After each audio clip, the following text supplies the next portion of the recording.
ദൈവത്തിന്റെ അതിപരിശുദ്ധമായ നാമം മഹത്വപ്പെടുമാറാകട്ടെ. ദൈനംദിന അപ്പം എന്ന അനുദിന വചനചിന്തയിലേക്ക് ഏവർക്കും സ്വാഗതം. ഇന്ന് നമ്മോടൊപ്പമുള്ള അവൻ എന്ന വിഷയത്തെ ആസ്പദമാക്കി ചില കാര്യങ്ങളെ നമുക്ക് ചിന്തിക്കാം. അതിനാധാരമായ ഒരു വാക്യം വായിക്കാം. സങ്കീർത്തനങ്ങൾ 46 അധ്യായം 7 വാക്യം. സൈന്യങ്ങളുടെ യഹോവ നമ്മോട് കൂടെയുണ്ട്, യാക്കോബിന്റെ ദൈവം നമ്മുടെ ദുർഗമാകുന്നു. കർത്താവ് നമ്മോട് കൂടെയുണ്ട്. ആകാശവും ഭൂമിയും സൃഷ്ടിച്ച കർത്താവ് നമ്മോടൊപ്പമുണ്ട്. അമ്മയുടെ ഉദരത്തിൽ നിന്ന് നാം ജനിക്കുന്നതു മുമ്പ് തന്നെ നമ്മെ അറിയുകയും നമ്മെ പേർ ചൊല്ലി വിളിക്കുകയും ചെയ്തവൻ നമ്മോടൊപ്പമുണ്ട്. അവൻ ഒരിക്കലും നമ്മെ കൈവിടുകയോ ഉപേക്ഷിക്കുകയോ ഇല്ല. ലോകാവസാനം വരെ അവൻ നമ്മോടൊപ്പം ഉണ്ടാകുമെന്ന് അവൻ വാഗ്ദാനം ചെയ്തിട്ടുണ്ട്. സൈന്യങ്ങളുടെ കർത്താവ് എന്നത് നമ്മുടെ കർത്താവിന്റെ ശക്തമായ നാമങ്ങളിൽ ഒന്നാണ്. അതിനാൽ നിങ്ങൾ ഭയപ്പെടേണ്ടതില്ല. കർത്താവ് നിങ്ങളുടെ സങ്കേതവും ശക്തിയും, കഷ്ടതയിൽ അവൻ ഏറ്റവും അടുത്ത തുണയുമാണ്. സൈന്യങ്ങളുടെ കർത്താവ് എന്നാൽ എബ്രായ ഭാഷയിൽ യഹോവ സബോത്ത് എന്നാണ് അർത്ഥമാക്കുന്നത്. സൈന്യങ്ങളുടെ കർത്താവ് എന്ന പദം തിരുവെഴുത്തിലുടനീളം 250 തവണ കാണപ്പെടുന്നു. അവൻ യഹോവ ഈരയാണ്. അവൻ നിങ്ങൾക്കായി എല്ലാം ചെയ്തു തരും. അവൻ നിങ്ങളുടെ എല്ലാ രോഗങ്ങളും സുഖപ്പെടുത്തുന്ന യഹോവ റാഫയാണ്. അവനാണ് നിങ്ങളുടെ വിജയത്തിന്റെ കൊടിയായ യഹോവ നിസി. അവൻ നിങ്ങളെ വിശുദ്ധീകരിക്കുന്ന യഹോവ മെക്കാദിയുമാണ്. അവൻ നിങ്ങൾക്ക് സമാധാനം നൽകുന്ന യഹോവ ശാലോമുമാണ്.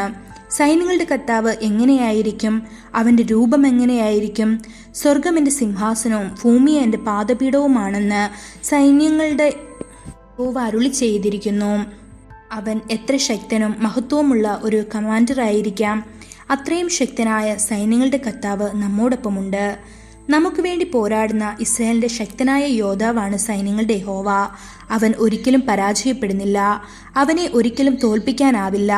അവൻ വിജയായ ക്രിസ്തുവാണ്. അവൻ ലോകത്തെയും ജഡത്തെയും പിശാചിനെയും കീഴടക്കിയ സർവശക്തനായ ദൈവമാണ്.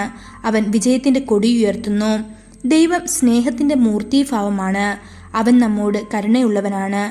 എന്നാൽ സാത്താന്റെ ശക്തികൾ നമുക്കെതിരെ വരുമ്പോൾ കർത്താവ് അത് സഹിക്കില്ല. സഖറിയ പ്രവാചകൻ കർത്താവിന്റെ ഹൃദയത്തെ വിവരിച്ചുകൊണ്ട് പറയുന്നു, അവൻ എന്നെ മഹത്വത്തിനു ശേഷം അയച്ചു നിങ്ങളെ കൊള്ളയടിക്കുന്ന ജനതകളിലേക്ക്. എന്തെന്നാൽ നിങ്ങളെ തൊടുന്നവൻ എൻ്റെ കണ്ണിലെ കൃഷ്ണമണിയെ തൊടുന്നു എന്ന് സഖറിയാവ് 2 അധ്യായം 8 വാക്യത്തിൽ പറയപ്പെടുന്നു. തിരുവെഴുത്ത് യെശയ്യാവ് 59 അധ്യായം 19 വാക്യത്തിൽ ഇപ്രകാരം പറയുന്നു, അങ്ങനെ അവർ പടിഞ്ഞാറ് യഹോവയുടെ നാമത്തെയും കിഴക്കവന്റെ മഹത്വത്തെയും ഭയപ്പെടും. കെട്ടിനിന്നതും യഹോവയുടെ ശ്വാസം തള്ളിപ്പായിക്കുന്നതുമായ ഒരു നദി പോലെ അവൻ വരും എന്ന്. ഇന്ന് പല മന്ത്രവാദികളും ഭൂതങ്ങളെ പുറത്താക്കുകയും അവരുടെ മന്ത്രവാദങ്ങൾ ഉപയോഗിച്ച് നിങ്ങളെ ഉപദ്രവിക്കാനും ഉപദേശിച്ചേക്കാം. എന്നാൽ സൈന്യങ്ങളുടെ യഹോവ മിണ്ടാതിരിക്കുമോ? ദൈവമക്കളെ, കർത്താവ് തീർച്ചയായും സാത്താന്റെ എല്ലാ ശക്തികളെയും പരാജയപ്പെടുത്തുകയും നിങ്ങൾക്ക് വിജയം നൽകുകയും ചെയ്യും. ഈ വചനങ്ങളാൽ ദൈവം നമ്മെ ഓരോരുത്തരെയും അനുഗ്രഹിക്കുമാറാകട്ടെ. കൂടുതൽ ധ്യാനത്തിനുള്ള വാക്യം എഫേസ്യർ 6 അധ്യായം 12 വാക്യം. നമുക്ക് പോരാട്ടമുള്ളത് ജഡരക്തങ്ങളോടല്ല, വാഴ്ചകളോടും അധികാരങ്ങളോടും ഈ അന്ധകാരത്തിന്റെ ലോകാധിപതികളോടും സ്വർലോകത്തിലെ ദുഷ്ടാത്മസേനയോടുമത്രേ. ഇന്നത്തെ ബൈബിൾ വായന രാവിലെ നെഹമ്യാവ് 1, 2, 3 അധ്യായങ്ങൾ. വൈകുന്നേരം അപ്പോസ്തല പ്രവൃത്തികൾ 2 അധ്യായം 1 മുതൽ 21 വരെയുള്ള വാക്യങ്ങൾ. ആമേൻ.